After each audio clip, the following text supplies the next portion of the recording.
सबसे अधिक अपने मन की रक्षा करें, क्योंकि जीवन का मूल खत वही है। আমেন।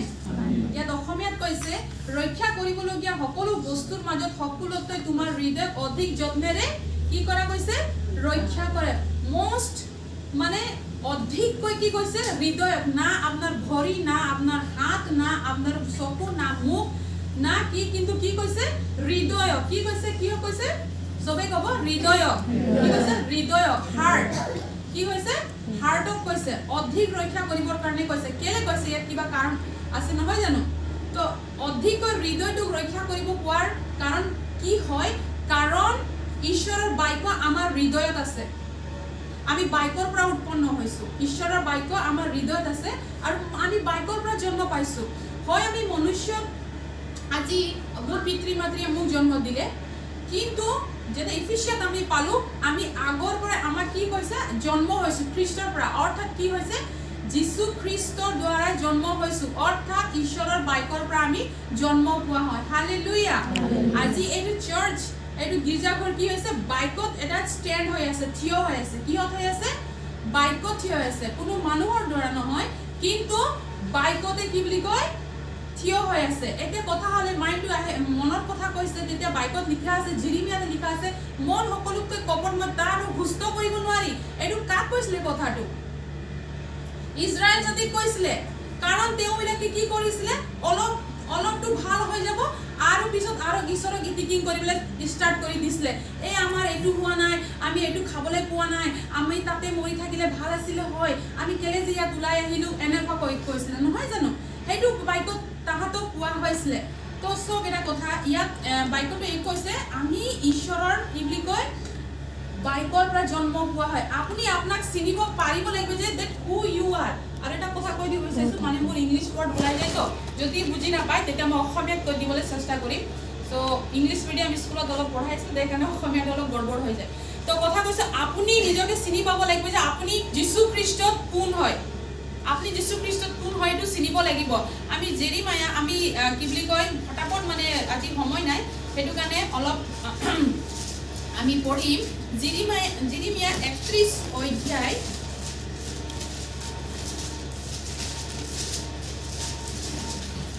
মই অলপ ফটাফট পঢ়িব বিচাৰিছোঁ, আপোনালোকে চাই থাকিব। ইয়াত কৈছে 31 অধ্যায়ত মই পঢ়ি গৈছোঁ 31 পদৰ পৰা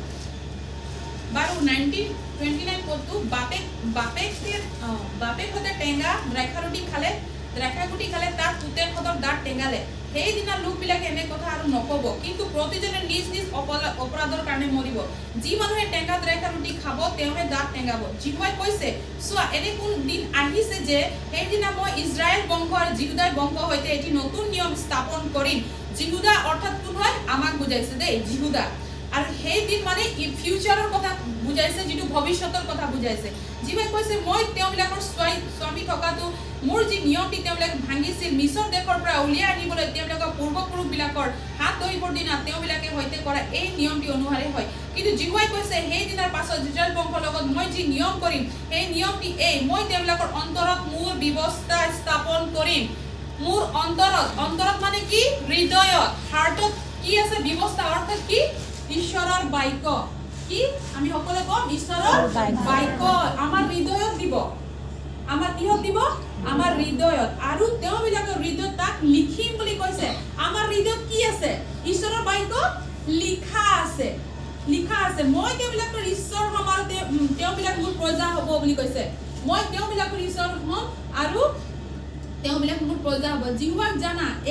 এই কথা কৈ তেওঁবিলাকক প্ৰতিজন নিজ নিজ ওচৰ চুবুৰীয়াক আৰু প্ৰতিজনে নিজ নিজ ভাইক আৰু শিক্ষা নিদিব, কাৰণ জিহুৱাই কৈছে বৰৰ পৰা সৰুলৈকে সকলোৱে মোক জানিব, কিন্তু মই তেওঁবিলাকৰ অপৰাধ ক্ষমা কৰিম আৰু তেওঁবিলাকৰ পাপ আৰু নুহুঁৱৰিম, মানে স্মৰণ নকৰিম। কি? মনত নকৰিম। আমাৰ এটা হেৰি আছে, আমি নিজৰ পাপবিলাক আমি নিজে সোঁৱৰণ কৰি থাকোঁ। সোঁৱৰণ মানে শয়তানে ৰিমাইণ্ড কৰি দিয়ে, তই 3 বছৰৰ আগত কি কৰিছিলি চা, তই কি বুলি কয় কালি কি কৰিছিলি, তই এইটো কি কৰিছিলি, এনেকৈ ৰিমাইণ্ড কৰি দিয়ে ন। তই ইমান বেয়া আছ, তই এইটো বস্তু কৰিছিলি। কোনে ৰিমাইণ্ড কৰে? শয়তানে ৰিমাইণ্ড কৰি দিয়ে, আমাক বাৰে বাৰে উনুকিয়াই দিয়ে যে তুমি এজন ভাল মানুহ নহয়, তুমি আগতে এনেকুৱা পাপ কৰিছিলা। এইটো আমাক শয়তানে বাৰে বাৰে আমাৰ জীৱনত কি বুলি কয় উনুকিয়াই দিয়ে। তো আমাৰ হৃদয়ত কি হৈছে ঈশ্বৰৰ বাক্য স্থাপন কৰা আছে আমাৰ অন্তৰত ঈশ্বৰৰ বাক্য লিখা আছে আমাৰ অন্তৰত ঈশ্বৰৰ বাক্য আছে মানে যীশু খ্ৰীষ্ট আমাৰ জীৱনত আছে যীশু খ্ৰীষ্ট আমাৰ হৃদয়ত আছে আমি বাক্য গ্ৰহণ কৰা মানে যীশুক গ্ৰহণ কৰা যীশুক গ্ৰহণ কৰা মানে ঈশ্বৰৰ বাক্য গ্ৰহণ কৰা হালেলুয়া তো ইয়াত বাইকটো কৈছে যে ইটো পদে 4:23 পদত কৈছে যে অধিকতৰ হৃদয় যত্ন কৰিব লাগে আমি কেনেকৈ যত্ন কৰিম হৃদয়টো কাকো দেখাব নোৱাৰি নহয় জানো হৃদয়টো কাকো দেখাব নোৱাৰি যে মোৰ হৃদয়ত কি আছে নহয় জানো তো হৃদয়ত কি বুলি কয় নম্ৰতা আহি যায় নহয় জানো আপুনি বা মই মানে আমাৰ সফট না কথা মানে কিছুমানে যেটা কথা কয় ন একদম সফটলি কথা কয় hallelujah brother praise the lord জয় মসি এনেকা কয় সফটলি এটু নহয় যে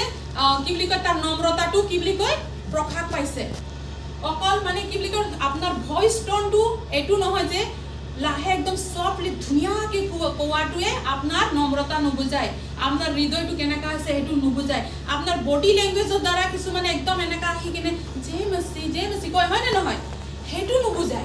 হেতু নুবুজায় আপোনাৰ ড্ৰেছ কিছুমানে আমি চাব একদম ধুনিয়াকে বগা বগা পিন্ধি কিনে আহিলেও আপুনি নম্ৰতা আছে হেতু নুবুজায় ড্ৰেছ কোডটো আপোনাৰ নম্ৰতা কেতিয়াও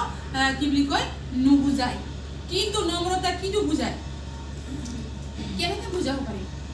যীশু খ্ৰীষ্ট ঈশ্বৰে আপোনাৰ হৃদয়ক চাই মোৰ হৃদয়ক চাই হালেলুয়া আপোনাৰ হৃদয়ৰ কন্ডিশনটো কেনেকা আছে আপোনাৰ হৃদয়ৰ পৰিস্থিতিটো কেনেকুৱা আছে আপনি দুজন মানুহকে থিয় কৰাই দিয়ক আৰু তাক কি বুলি কয় আপনি থিয় কৰাই কিনে প্ৰাৰ্থনা কৰিবলৈ কওক আপোনালোকে চাব যে সেই দুজন মানুহৰ পৰা এজন মানুহৰ প্ৰাৰ্থনা উৎসৰ্গ হয় বাইবেলত লিখা আছে দুজনে প্ৰাৰ্থনা কৰিব গৈছিলে কিন্তু কি হৈ গ'ল এজনৰ প্ৰাৰ্থনা উৎসৰ্গিত হ'ল আৰু এজন প্ৰাৰ্থনা উৎসৰ্গিত নহল কেলে যিশুৱে কেতিয়াও বাহিৰী ৰূপ নাচায় ঈশ্বৰ সদায় ভিতৰৰ বস্তু চায় ঈশ্বৰে অকল জাজ কৰিব পাৰে যে এজন মানুহ হাম্বল হয় নে নহয় কেলে মই বাহিৰা ৰূপত দেখাব পাৰো যে হাউ much I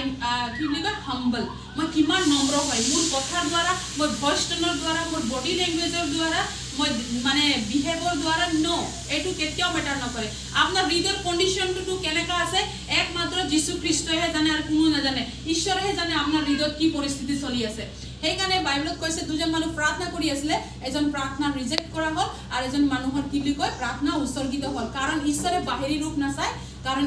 ঈশ্বৰে মানে ভিতৰটো চাই ফৰিসীবিলাকে এনেকা কৰিছিল কেনেকা ইহঁতে নম্ৰ দেখাব ইহঁতে সদায় ফাস্টিং ইহঁতে সদায় প্ৰাৰ্থনা কৰি আছিল ফৰিসীবিলাকে কেনেকা মানে হেৰি কৰিব মানে প্ৰভুক মানে সন্তুষ্ট কৰিব তেওঁলোকে কামৰ দ্বাৰা কৰিছিল যে মই কেনেকা নম্ৰ দেখাব পাৰিম মই কেনেকা ঈশ্বৰৰ স্তুতি দিন ভৰ কৰি আছিল বাট ইহঁতৰ হাৰ্টটো কেতিয়াও পিয়ৰ নাছিল প্ৰেজ দ্য লৰ্ড কেতিয়াও পিয়ৰ নাছিল তো প্ৰিয়সকল আজি আপনার জীবনত যিমান এনয়েন্টেড পাস্টর না থাকক কিয় আপনার জীবনত এনয়েন্টেড প্রফেট না থাকক কিয় আপনার জীবনতে আপনার কি বলি কয় ভাল পোৱা মানুহ না থাকক কিয় আপনাৰ জীবনতে কি আপনাৰ ভাল পোৱা আপনাৰ মা দেউতা না থাকক কিয় আপনাৰ ভাই বোন না থাকক কিয় আপনাৰ উচ্চৰ চুবুৰীয়া না থাকক কিয় বাট আপনাৰ আৰ মোৰ যদি হাৰ্টটো পিয়ৰ নহয় শুদ্ধ নহয় তো যীশু খ্ৰীষ্ট বা ঈশ্বৰ আমাক সেইটো জায়গা লৈ যাব বিচাৰে যিটো জায়গা আমাৰ কাৰণে হয় সেইটো জায়গা কেতিয়াও লৈ যাব নোৱাৰে প্ৰেজ দ্য লৰ্ড কেতিয়াও লৈ যাব নোৱাৰে বিকজ আপোনাৰ হাৰ্ট বা মোৰ হাৰ্টটো কেতিয়াও পিয়ৰ নহয় ঈশ্বৰে কেতিয়াও বাহিৰী ৰূপ নাচায় ঈশ্বৰে সদায় ভিতৰ ৰূপ চায় ঈশ্বৰেহে জাজ কৰিব পাৰে যে এজন হাম্বল নে নহয় আমি কেতিয়াও কৰ্মৰ দ্বাৰাই আমি কেতিয়াও হাম্বল হ'ব নোৱাৰো আমাৰ সফট স্পিকিং আমি সফট টাং আমাৰ যদি ভয়েস টোনৰ যোগেদি কেতিয়াও আমি হাম্বল হ'ব নোৱাৰো আমি লাহে লাহে কথা কৈ কিনে ধুনীয়া কথা কৈ কিনে আমি হাম্বল হ'ব নোৱাৰো আমাৰ কামৰ দ্বাৰা আমি কেতিয়াও হাম্বল হ'ব নোৱাৰো কিন্তু আমি হাম্বল কেতিয়া হওঁ মোৰ ঈশ্বৰে মোৰ হৃদয়টো চাব মোৰ হৃদয়ৰ কন্ডিশনটো কেনেকা আছে আপনি যদি থিয় হৈ ধুনীয়াকে কথা কৈ থাকিব কিন্তু আপোনাৰ মনত যদি কড়ৱাহট থাকিব আপোনাৰ মনত যদি কাচৰা থাকিব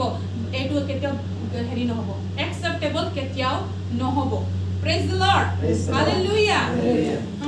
তো কথা হল এতিয়া আমি যদি চাও যোসেফ আমাৰ সুৰজ আমাৰ নন্দু টাকাহঁতৰ নিচিনা লৰা নহয় জানো যোসেফ তাৰ জীৱনত কিমান দুখ কষ্ট আহিলে তাৰ ব্ৰাদাৰ্স তাৰ ফ্যামিলি বুলি নকও কিন্তু তাৰ ভাইবিলাক তাক ঘিন কৰিছিল কেলে তাৰ দেউতা তাক বেছি মৰম কৰিছিল হয়নে নহয় বাইবেলত পঢ়িছে না তাক ৰিজেক্ট কৰিলে তাক বেছি দিলে তাক কি কৰিলে জেলত হুমাই দিয়া হল তাক জেলতো হুমাই দিয়া হল কিন্তু সি কেতিয়াও কি নকৰিলে কুৰকুৰাঘাট বুলি কিনে কয় যে মোৰ ভাইকেইটা মোক ইয়াত পেলাই দিলে মোক জেলত হেৰি কৰি দিলে মই বদলা ল'ম এনেকা ক'লে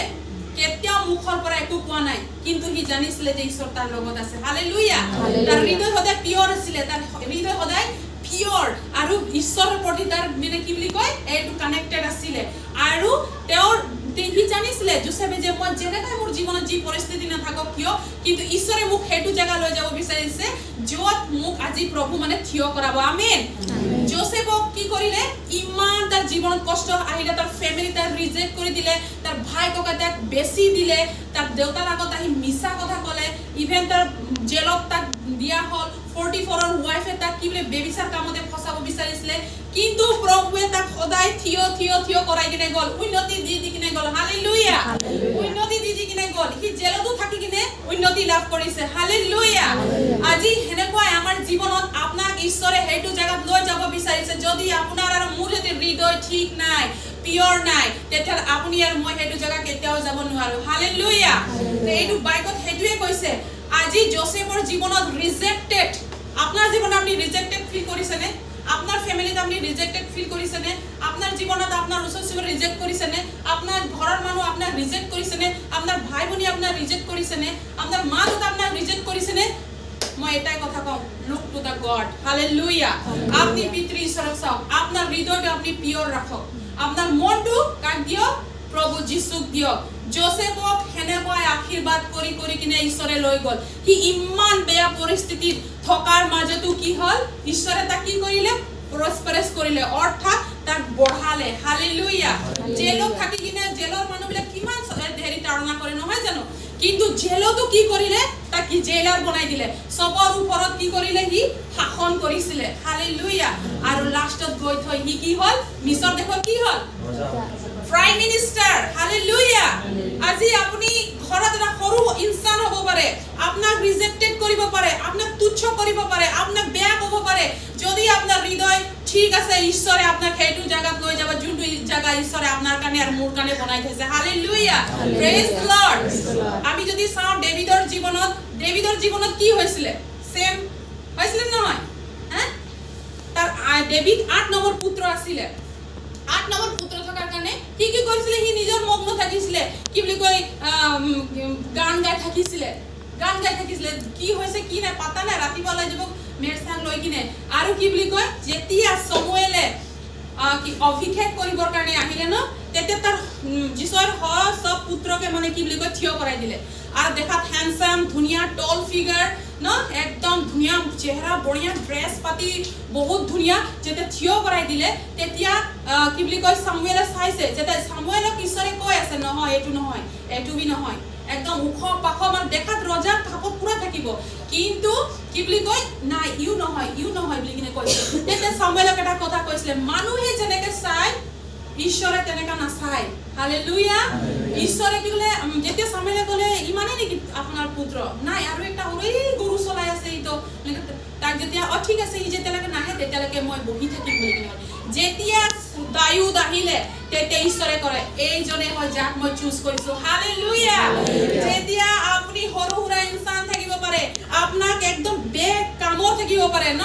বেক কাম এইটো লাইক কৰে নহয় কামৰ কিন্তু আপোনাৰ যদি হৃদয় পিয়ৰ থাকে হালেলুয়া প্ৰভুৱে আপোনাক সেইটো জায়গাত লৈ কিনে যাব দায়ুদৰ হৃদয় পিয়ৰ আছিল আৰু হি ঈশ্বৰৰ স্তুতি কৰা কি বুলি কয় স্তুতি কৰা কি আছিলে মগ্ন আছিলে